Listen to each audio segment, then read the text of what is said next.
What's going on, guys? Ryan O'Toole back here again, giving you guys another Netflix review. Today I'm going to be reviewing a new Netflix movie, and I'm going to be reviewing the final film in this very popular Netflix trilogy, that is To All the Boys, Always and Forever. The third and final film in this very popular trilogy on Netflix based on books, starring Lena Condor and Noah Centineo. If you guys are new here, feel free to click that subscribe button and that bell notification icon for more reviews, reactions, rankings, and more movie content. And I do want to thank Netflix very much for providing me an early screener for this movie to check out and review for you guys today.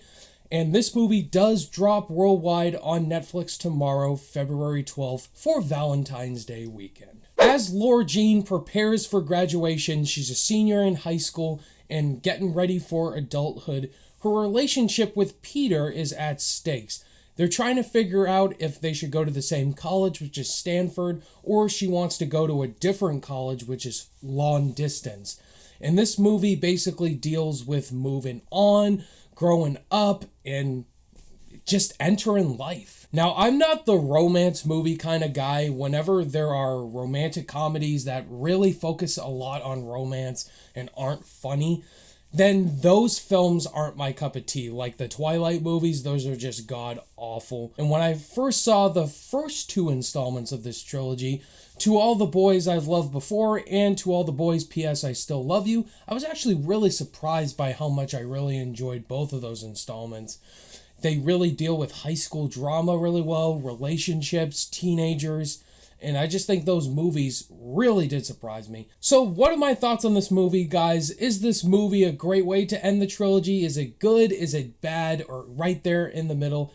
I can report to you guys that I really enjoyed the final film in this To All the Boys trilogy. Out of all three of these movies, I think this one relates to me the most, especially graduating high school and just going on to college life, adulthood. This is definitely the most mature out of all three of these films, and it deals with a lot of mature storylines with high school relationships, because usually whenever high school relationships move on to the next level, which is college, usually long-distance relationships end up not working out. And that's the big plot line of this movie. And I do think the relationship between Laura Jean and Peter is the best part about the whole trilogy, and it really works in this installment as they've grown with each other throughout this whole trilogy. And their characters go to their deepest emotions in this installment.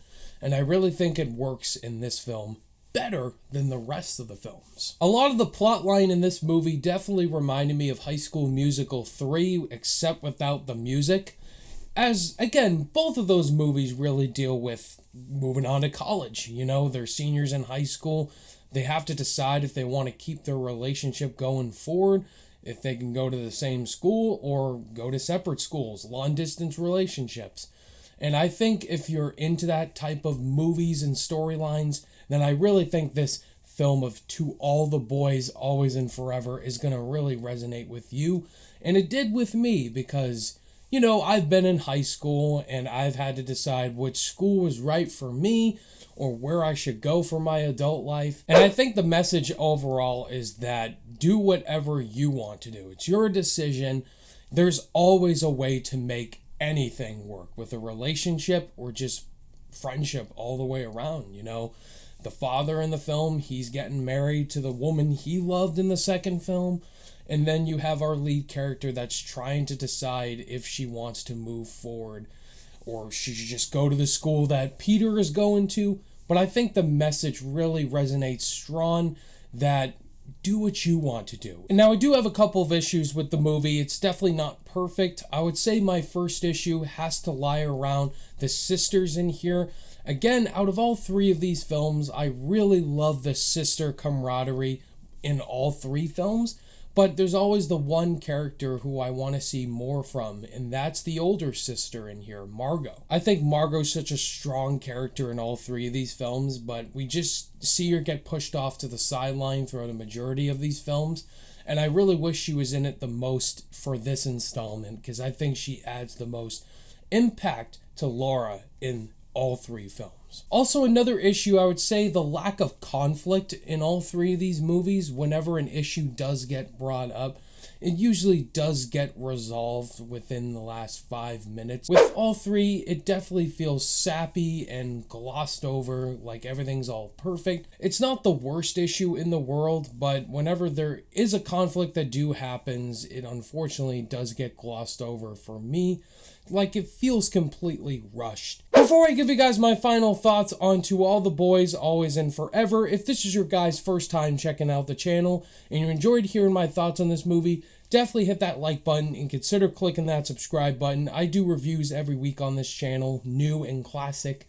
I do ranking videos, Blu-ray hauls at the end of the month, WandaVision reviews every single week, and the best thing is I do this on a weekly basis. So my final overall thoughts on this movie, I really enjoyed it. I think it's a sweet ending off point to this trilogy of films that have become very popular on Netflix. It's got a great romance and really deep themes in it that worked for me. If you've been through high school, been through these tough relationship moments, then you're definitely going to resonate with all three films. On my rating scale, I'm going to give To All the Boys, Always and Forever a B. Alrighty guys, that was my thoughts on To All the Boys, Always and Forever. Have you guys seen this movie yet? Are you going to check it out on Netflix tomorrow?